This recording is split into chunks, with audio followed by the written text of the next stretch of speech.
boxing and pad work. You know, a lot of people in these modern days of boxing, they're so into pad work, and you know, obviously you see the great Floyd Mayweather, you know, with all his fancy pad work that a lot of people try to imitate and all that.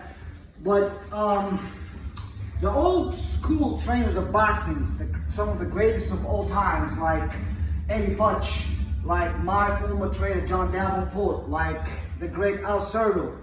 Believe it or not, they never did pads. Very rarely. They supervised pad work, and they weren't a big fan of it because they believe that it doesn't help much when it comes to fighting. I mean, your trainer holds a pad for you like this and you punch like this. Well, in a real fight, you don't punch like this. You know what I'm saying? So my trainer, John Davenport and Al Cerdo, they believed in sparring and sparring and sparring and more sparring. But it doesn't have to be gym wars all the time.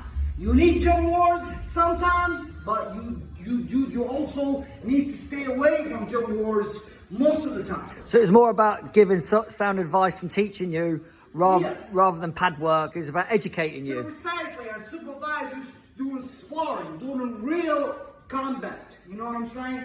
But at the same time, this is just the old school of boxing, but you still got great trainers also from the old school of boxing, like Emmanuel Stewart, that did pad work, but at the same time, they were also a big fan of sparring.